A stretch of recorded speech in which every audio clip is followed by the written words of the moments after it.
ಕುಶಾಲನಗರದ ವರ್ತಕರೊಬ್ಬರು ಈಜಲೆಂದು ಈಜುಕೊಳಕ್ಕೆ ಹಾರಿದ ಸಂದರ್ಭ ತಲೆ ಟ್ವಿಸ್ಟ್ ಆಗಿ ಈಜುಕೊಳದಲ್ಲೇ ಸಾವಿಗೀಡಾಗಿರುವ ಘಟನೆ ನಿನ್ನೆ ಮಂಗಳೂರಿನಲ್ಲಿ ನಡೆದಿದೆ. ಕುಶಾಲನಗರದ ಮೊಬೈಲ್ ಗ್ಯಾಲರಿ ಶಾಪ್ನ ಮಾಲೀಕ ನಿಶಾಂತ್ ಅನ್ನೋರೆ ಮೃತ ದುರ್ದೈವಿ. ನಿಶಾಂತ್ ಪ್ರವಾಸಕ್ಕೆ ಅಂತ ಮಂಗಳೂರಿಗೆ ತೆರಳಿದ್ದು ಸ್ನೇಹಿತರ ಜೊತೆ ಸಮಯ ಕಳೆಯುತ್ತಾ ಎಂಜಾಯ್ ಮಾಡ್ತಿದ್ದ ವೇಳೆ ಸ್ವಿಮ್ ಮಾಡೋದಕ್ಕೆ ರೆಸಾರ್ಟ್ನ ಈಜುಕೊಳಕ್ಕೆ ಹಾರಿದ್ದಾರೆ. ನೀರಿಗೆ ಹಾರುವ ವೇಳೆ ತಲೆ ಟ್ವಿಸ್ಟ್ ಆಗಿ ಕೊಳದಲ್ಲಿ ಕೊನೆಯುಸಿರೆಳೆದಿದ್ದಾರೆ.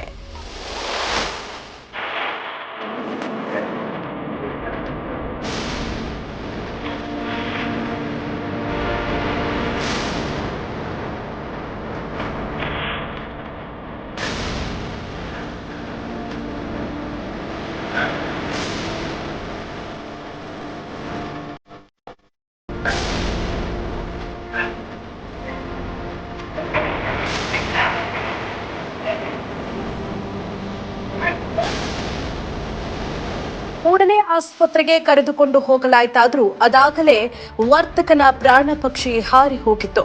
ಇನ್ನು ಈ ಒಂದು ಘಟನೆಯ ದೃಶ್ಯ ರೆಸಾರ್ಟ್ನಲ್ಲಿ ಅಳವಡಿಸಿದ್ದ ಸಿಸಿ ಕ್ಯಾಮೆರಾದಲ್ಲಿ ಸೆರೆಯಾಗಿದೆ.